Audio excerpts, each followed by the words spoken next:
I need someone who can actually take care of me. Not someone who comes home smelling like effort and has nothing to show for it. You can't be serious after everything? I'm done. Sign the papers. The night Priya signed the divorce papers and told her husband he was nothing, she had no idea she was handing them to the richest man in Phoenix. And what he did next, instead of destroying her, broke her completely. Priya Anand grew up watching other people's lives through a window. Not literally, but close enough. She grew up in a plain two-bedroom apartment in Mesa, Arizona. Her father, Dev Anand, worked the same government clerk job for 22 years. He never complained. He never asked for more. He came home, ate dinner, watched the news, and went to sleep. Priya watched him do that her whole childhood and made one silent promise to herself. That will never be my life. By the time she hit college, she had a plan. She was going to marry money. Not love. Not kindness. Money. She watched her friends' Instagram stories.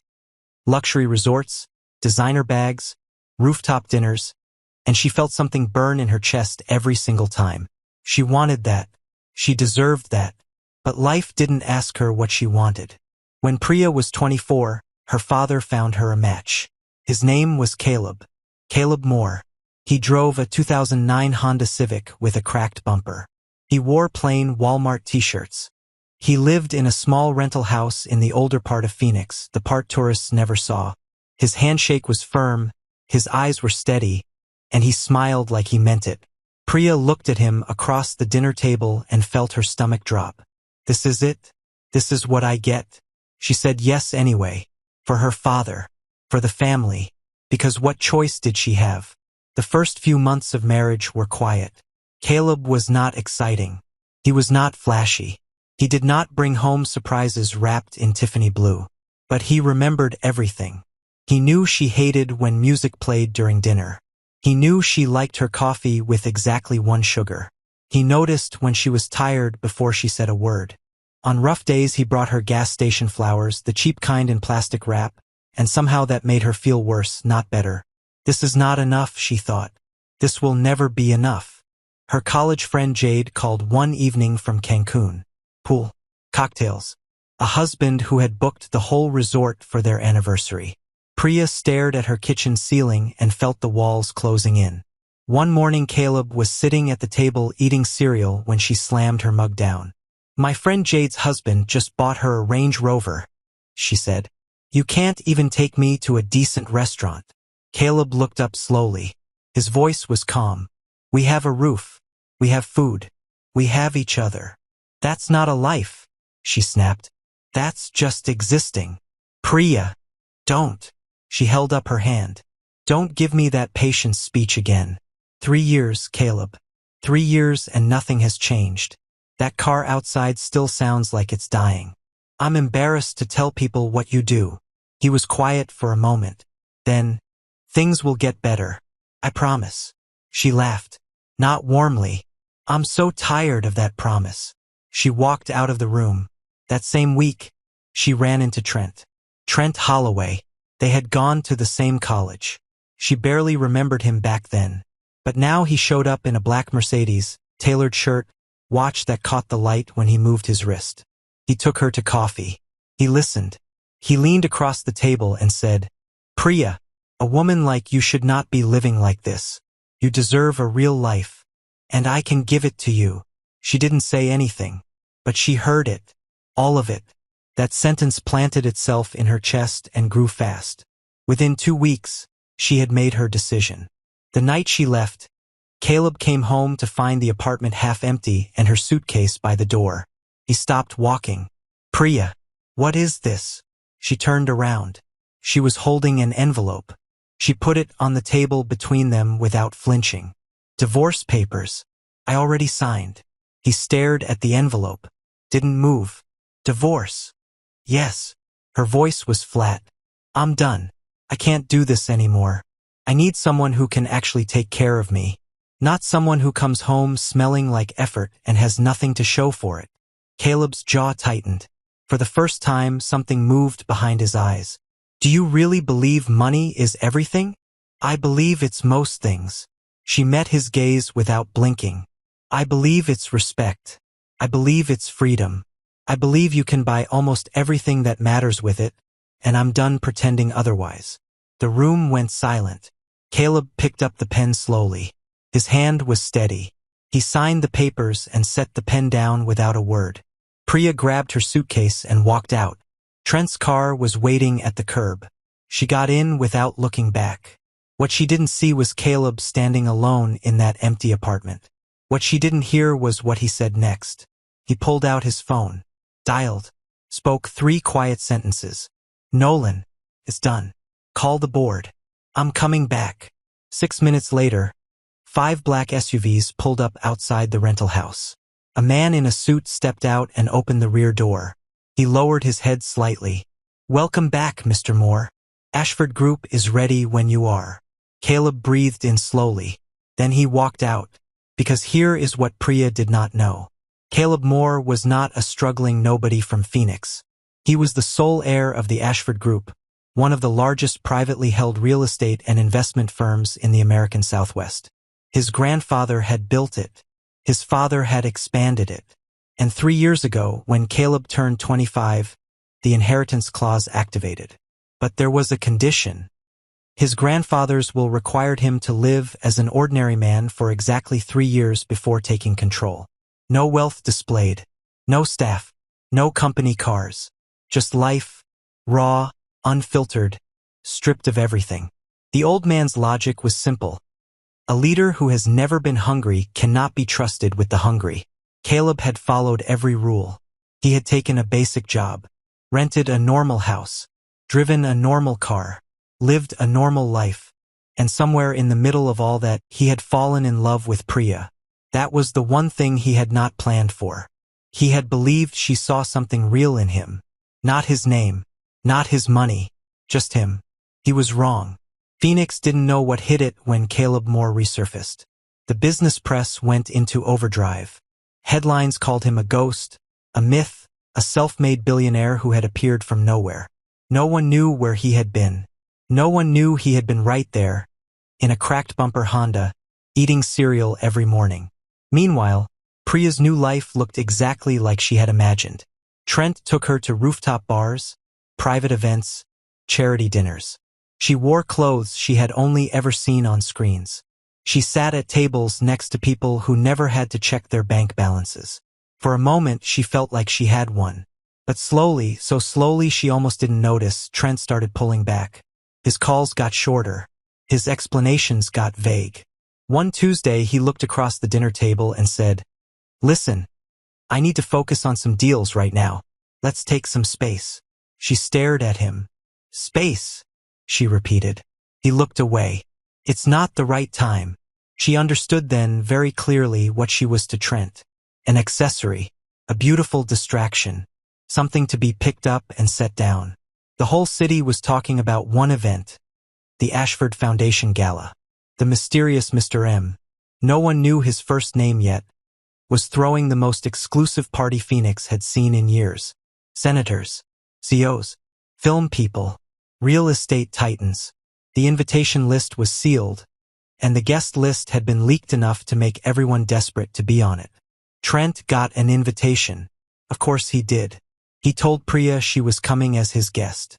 She wore the most expensive dress she owned. She felt ready.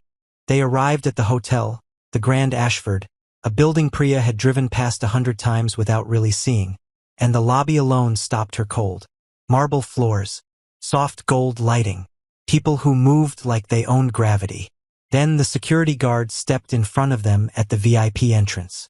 "Mr. Holloway, your guest is not on the primary list. You're through. She'll need to wait in the general area." Trent didn't even look at her. He handed over his card and walked inside. Priya stood there. The guard was polite. The embarrassment was not. She got inside eventually through a side process. She stood near the back of the main hall nursing a sparkling water, watching Trent work the room without her. Then the lights dimmed. A voice over the sound system. "Ladies and gentlemen, please welcome the founder of the Ashford Group and chairman of the Ashford Foundation, Mr. Caleb Moore." The curtain dropped. The champagne glass in Priya's hand fell. She caught it, barely, because the man walking onto that stage in a dark navy suit Chin up, shoulders back, was Caleb. Her Caleb. The man she had called a failure. The man she had handed papers to like he was a lease agreement she was done with. He stood at the podium and the whole room leaned in. "I want to talk tonight about something we don't talk about enough," he said. "We judge people. Constantly. By their clothes, their address, their car, their job title. And we are almost always wrong." His eyes moved across the room and stopped, just for a second, on her face. "I spent 3 years being judged that way. I learned what it feels like to be invisible, to be dismissed, to be told, without words, that you are worth less than the space you take up." The room was completely still. Priya couldn't breathe. Trent materialized beside her. His face was white. "Do you know him?" he whispered. She didn't answer. After the speech, Trent disappeared immediately. She found out later he had slipped out a side exit. He was terrified. He knew exactly how their relationship would look to Caleb Moore, and he wanted no part of what came next. Priya stood there alone, in a room full of the most powerful people in Phoenix, and had never felt smaller in her life. She pushed through the crowd toward Caleb. His security stepped in. She grabbed one of their arms. "I'm his ex-wife." There was a pause. Then Caleb's voice came from behind them, calm and quiet. "Let her through." He stood a few feet away. Up close he looked exactly the same and completely different. Same eyes, same stillness. But something in the way he held the room around him had changed permanently. "Why are you here, Priya?" No anger. No drama. "I wanted to." She stopped. What did she want? To explain? To ask for forgiveness? To go back? She didn't even know anymore. "I wanted to say I'm sorry." "For what, exactly?" "For not seeing you." Caleb tilted his head slightly. "You saw me clearly. That was the problem. You saw someone without status, without money, without a brand name attached. And you made your decision. That was honest. I'd rather have that honesty than a lie." "I was wrong." "You were consistent," he said. "You always told me exactly what you valued. I just didn't want to believe it." She blinked hard. "If you had told me who you were, then what? You would have stayed." He looked at her steadily. "Would that have been love, Priya? Or would that have been a different kind of transaction?" She had no answer. He reached into his jacket and pulled out an envelope. "Your parents' mortgage. 12 years of debt. I cleared it this morning. The title transfers to them this week." She stared at the envelope. "That's the last thing I owe as a husband," he said. "Everything after this. We have nothing between us." He walked away. His security closed the space behind him. Priya stood holding the envelope and didn't open it for a long time. She found out later, from her mother, not from Caleb, that he had also set up a small education fund for her younger brother. No announcement. No conditions. No name attached to it. Just done. That was the thing that cracked her open. Not the power. Not the money. Not the gala or the suit or the headlines. The silence with which he gave. 3 weeks passed. Trent stopped calling entirely. She heard through someone else that he had quietly tried to pitch himself to the Ashford Group as a business contact and had been declined without comment. Priya was sitting in her apartment, the expensive one she was now paying for alone, when her phone buzzed with a news alert. Ashford Group announces acquisition of 3 major Phoenix developments. CEO Caleb Moore partners with Ashford Foundation Director Noel Parks on new low-income housing initiative. There was a photo. Caleb and a woman named Noel standing at a press conference. Noel looked calm, focused, sharp. She was looking at the camera like someone who didn't need to perform. Priya stared at the photo for a long time. She wasn't done, though. That was the worst part about what came next. Priya's grief curdled into something uglier. She called Trent, not because she wanted him back, but because she was scared and angry and needed someone to blame something on. "He humiliated me," she said, "in front of everyone." Trent, calculating as always, heard opportunity in her voice. "Then let's return the favor," he said. "You were his wife. You know things. A few strategic leaks to the right media people and Caleb Moore's perfect image gets complicated very fast." Priya hesitated. Only for a second. What would we say? That he concealed his identity from you during your marriage. That it was deceptive. That this woman Noelle is more than a business partner. Let the press fill in the rest. She agreed. She told herself it was justice. The story broke on a Wednesday. Hidden identity, hidden motives. Who is the real Caleb Moore? Two gossip-adjacent media outlets ran versions of the same story. Unnamed sources. Strategic photos. Insinuations about Noelle. Questions about whether Caleb's social experiment marriage had been exploitative. Ashford Group stock dipped slightly. Comment sections ignited. Priya read it all from her couch and felt nothing that she expected to feel. Not relief. Not power. Just a low, sick feeling she couldn't name. Caleb said nothing publicly for 4 days. On the 5th day, he called a press conference. Priya and Trent both showed up separately. She stood near the back. Trent was closer to the front, and for reasons she would understand soon, he looked deeply uncomfortable. Caleb walked in without any visible preparation. No notes, no team surrounding him. Just him at the podium. "I'm not here to defend myself," he said. "I'm here to show you something." The screen behind him lit up. The video was from a coffee shop. Quiet corner table. 2 people leaning close. Trent's voice came through the speakers first. A few strategic leaks to the right media people, and Caleb Moore's perfect image gets complicated very fast.